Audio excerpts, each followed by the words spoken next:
Good evening.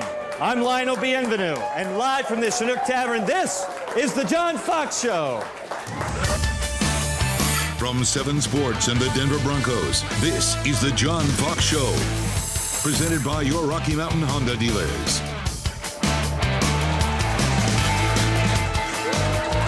We are gathered here today at the Chinook Tavern in beautiful Greenwood Village to celebrate food, fun, and football.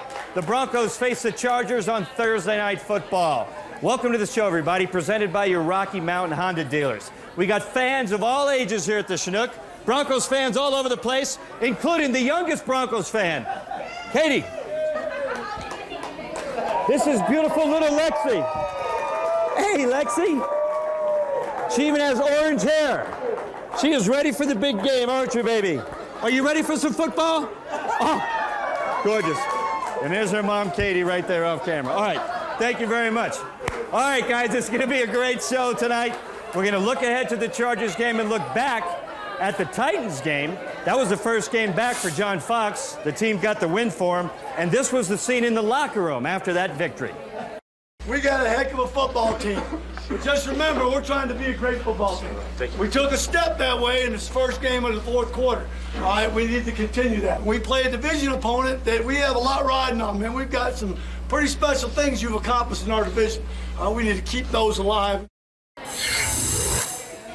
Well, the Broncos clinched a playoff spot last week, but with a win tomorrow night over San Diego and losses by the Chiefs and the Bengals, the Broncos will clinch the AFC West title and a first-round bye. Check it out. The Broncos are the #1 seed right now, but the Patriots only a game behind and hold the tiebreaker over the Broncos. As the division leader, the Bengals are the #3 seed right now, and the Chiefs at 10-3, only a game behind the Broncos. They are the 5 seed as of now. Coach Fox announced today that Wes Welker and Derek Wolfe are definitely out for the game. Champ Bailey is questionable. All right, let's get to it and hear from the head coach of the Denver Broncos, shall we, about those 2 important goals that they can accomplish by the end of this weekend. Here's the opening drive, brought to you by Connect for Health, Colorado. John, welcome to the show. Good to be back. How you doing, man? Quick turnaround. Yeah, I know. Broncos, you guys clinched a playoff spot last Sunday, but you beat the Chargers. Tomorrow night, you clinched the AFC West and a first-round bye. So it's really getting to crunch time here, isn't it? Yeah, we stay small focused. You know, I understand all about that. Our goal every year is to win the division, and to do that, we got to stay on pace and take care of this week's work. Well, last Sunday against Tennessee, after the game, I heard you say you kind of forgot how fun that was. I mean, just talk a little bit about coming out of the tunnel, being back on the sideline, looking up, seeing the fans are saying, welcome back, Coach Fox. Great Sunday for you, huh? Yeah, it was great. And it's always fun when you win, for sure. But, you know, being away for a month, missed 4 games, you know, I haven't done that since I was a player, and that was a long time ago. So, you know, typically you're not injured as a coach. But it was strange missing time, and it was great to get back. Well, after Peyton's performance against the Titans in the Arctic blast, the whole cold weather questions, that's done. That theory's been debunked. But I want to know, how do you think Peyton would do, coach, in a fiery inferno or in a plague of locusts? Well, I can't speak for that, but I think he'll be just fine in any conditions. Even in the locusts? I mean, no. I think the point is, look, Peyton Manning, forget the cold weather. The guy can play no matter what the conditions are, right? Yeah, I mean, he's a great player, you know, and so, you know, a lot was made of that, you know, those other 2 games. But as I mentioned to the media, you know, it's not a one-man game, and it's a team thing. And so, you know, those 2 games, we had opportunities to win. We just came up short. Well, John, in your career, how many game balls have you given out to kickers? You know, more than you'd think. I mean, I know Matt Prater, you know, getting the record was a great one, but, you know, a couple kicks he made in the Chicago game a couple years ago were as big as it got. So, you know, I've been blessed to be around some big-time kickers that make clutch kicks, and so I've given a few out. Well, it's amazing that, I mean, in the history of the NFL, Matt Prater last Sunday kicked the longest field goal ever in that many years. I mean, that was a great scene there at the end of the half. You know, it has to line up just about right. Yeah. I mean, it has to be either at the end of the game or at the end of the half where you're not going to give up, you know, that great field position if you do miss it. And it lined up good. It was tough conditions, and it was a great kick. Well, Monte Ball, coach, is our player guest on the show tonight. Had 77 yards and a touchdown last week, and Noshan had 78 yards and a touchdown. Is this becoming a nice 1-2 punch for this team?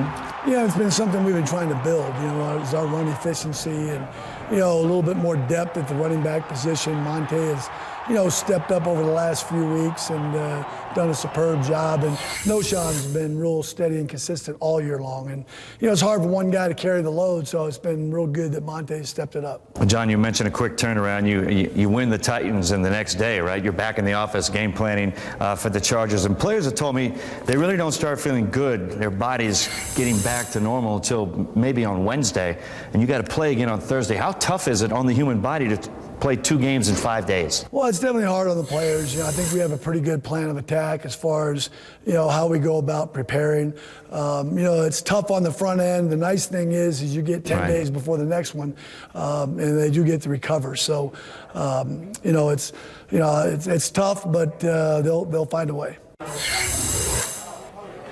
Well, with only 2 days of practice, Peyton Manning did not get to take his usual day off. He's been sitting out Wednesday practices on a normal week. He hates that. So what does Peyton do while the rest of the team is practicing on those Wednesdays? Take a look at this picture right here. Peyton sitting with his sprained ankle in a cold tub watching an iPad. He's got tape on the iPad. He's got his helmet on listening to the practice calls through the speaker. He can hear Adam Gase make the calls.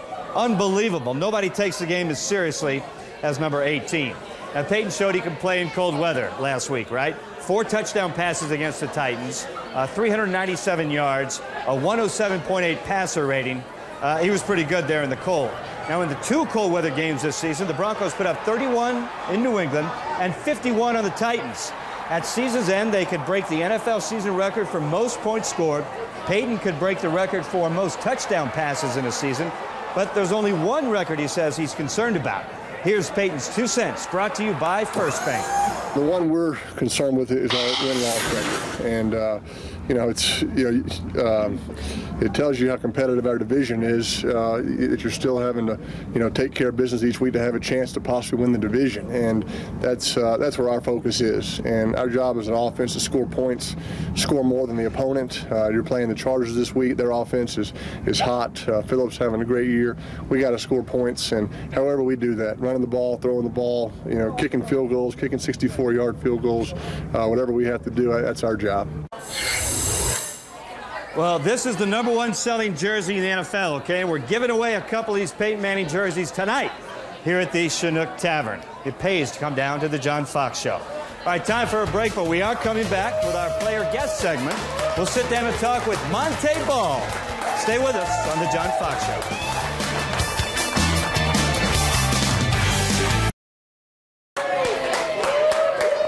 Welcome back to the John Fox Show, presented by your Rocky Mountain Honda dealers right here at the beautiful Chinook Tavern. Hey, Monte Ball busted out in Kansas City a couple of weeks ago, 117 yards rushing. He followed that up with 77 yards and a TD against the Titans. So, hey, he earned his way onto the show. Monte Ball's our player guest, brought to you by 2020 Institute.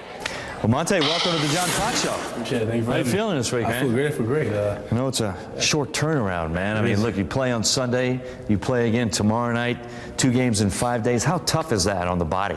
Well, it's a lot of it's mental. I mean, you just got to prepare yourself for it. We knew it was coming. It didn't sneak up on us. Right. So we knew that we had to take care of our body before our last game, knowing that's going to be a quick turnaround for the next one.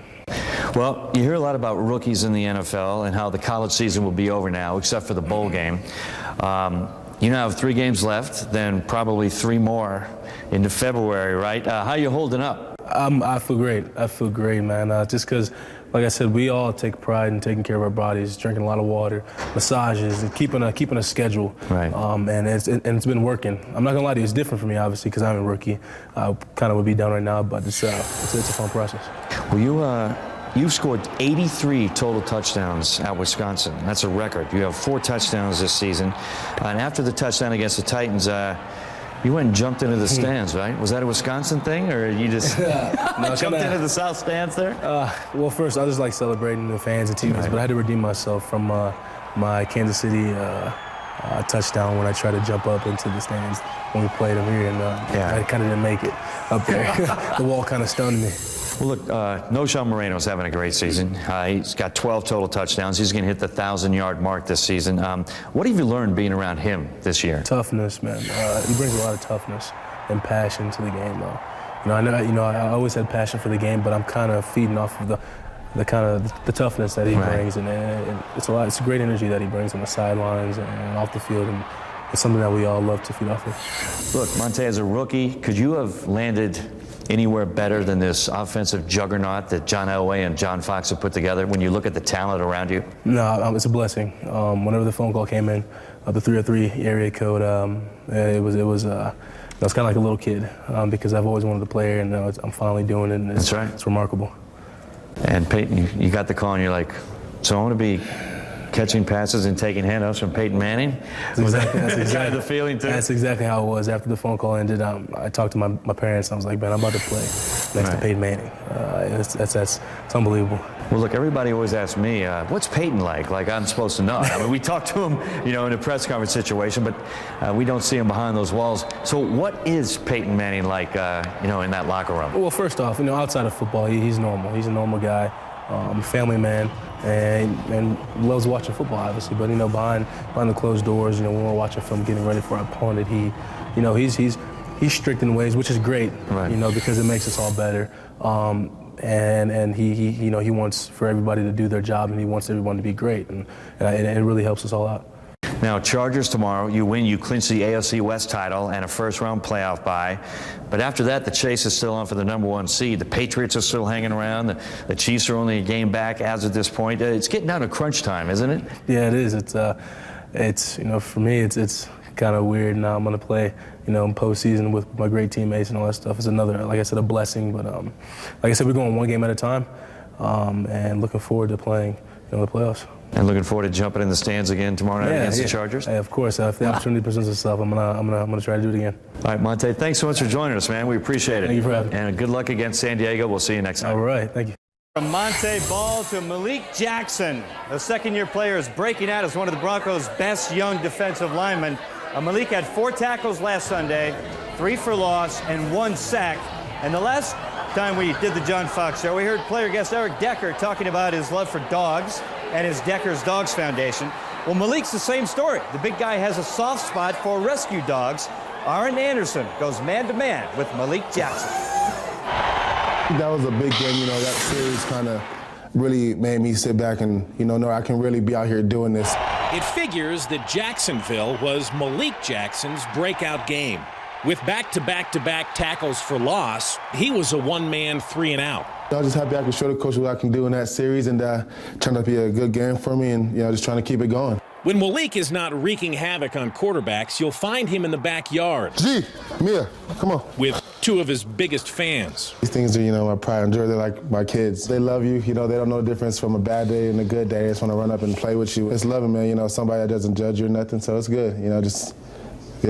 Buddies. Rescue buddies. General and Mia are pit bulls, a breed Jackson believes has gotten a bum rap. They're beautiful dogs, man. They might have, be a little feisty at times, but they're loyal. They're loving. They're good with kids. At least mine are. Once I got to college and kind of learned about how they're just killing them just because, there's a bad name, I just kind of want to save a few. So I got mine from a shelter and do what I can do just to try to, help the breed out, help as few as I can. But, I just hope people start really noticing they're great dogs, and, it's the people that are messing them up, not the dogs. So, you just got to give them some help. And he's given these 2 a good home. They're happy with the simple things in life, As long as it's warm in the house and, they can lay down somewhere, they're good. Kind of like you on a day off. Exactly. Just find somewhere nice to sit and look at the TV. Reporting for the John Fox Show, I'm Aaron Anderson. All right, thank you, Aaron and Malik as well. It is time for another break here, but we are coming back more with head coach John Fox, and we got a couple of questions from Broncos fans to ask him. We're live at the Chinook Tavern at the John Fox Show, and we'll be right back.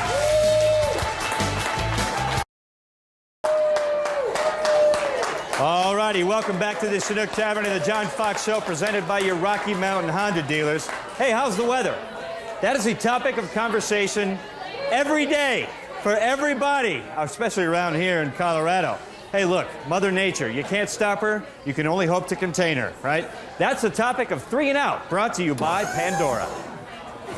Well, John, it's time to go 3 and Out, and I know you were a little bit busy last Sunday, but did you happen to catch any of the highlights of all the snow games? There were 5 games that were played in almost blizzard conditions last Sunday. It was crazy. Yeah, it was crazy. I think the wildest looking one was about like 6 to 8 inches on the ground in Philadelphia. So, yeah, that Philly game. You know, it looked like guys falling snow skiing. Right. And a couple of their face masks, they came up off the ground. Yeah, Calvin Johnson, Megatron, had a face full of snow. That was one of the best shots. But that is the subject of 3 and Out this week, so let's do it. Number 3, what element of the weather do you dislike the most or has the worst effect on the game, whether it's rain, wind, cold, or extreme heat? I'd probably say extreme wind. I think you know, that really causes a lot of havoc, you know, in the kicking game, obviously, and the offensive passing game, which in turn affects the defense. So I'd say extreme wind is probably the toughest. Yeah, there was a CFL game this year, a 22-yard field goal that went up, stopped, and came down in the end zone. It was crazy. So, yeah, I think wind is probably the one that affects the game the most. Number 2, what's the craziest weather game or weather-related incident you've ever seen? You know, I go back and they just had a clip on the other night of the Ice Bowl. Yeah. I was 11-year-old kid in 1966 and watched those elements. I think it was like minus 45. You know, I know it was a young guy that left a big impression. Yeah, that wind chill, minus 45. I watched a clip of that as well. I don't know how they played that game. It was like a sheet of ice. Amazing. And number 1, John, what was the game where the absolute worst conditions that you ever had to coach in? Oh, I think, you know, back, I believe it was in the early 90s, we were down at Joe Robbie playing the Dolphins. We were down at halftime 21-7, and then it rained like I've never seen rain. The drainage coming off the upper deck of that stadium looked like Niagara Falls. And, you know, we were standing down there in literally knee-deep water. It was that deep on the field. And I guess we were a better mud team than they were, and so we came back and won that game pretty handily. It's always good when you win in extreme conditions. Well, it's supposed to be nice Thursday night, John. Perfect. Good luck against the Chargers, and we'll see you again next week. Thanks a lot. All right. Always a pleasure. All right, we are less than 24 hours away from kickoff for Thursday Night Football. The Chargers coming in, have a great offense. The weather's going to be good. So my prediction for this game, Broncos are going to score 41 points and beat the Chargers 41-28. Okay, write that down. If it's wrong, you can erase it. Anyway, Clemens, the owner of Chinook Tavern, is here. We always like to see what's on the menu at this place. Clemens, what do we have cooking tonight? All right. Well, as you know, we're open for Christmas Day and Christmas Eve. Christmas Day, Christmas Eve? Christmas Eve, we're open. This is one of our specials that we'll be serving that night.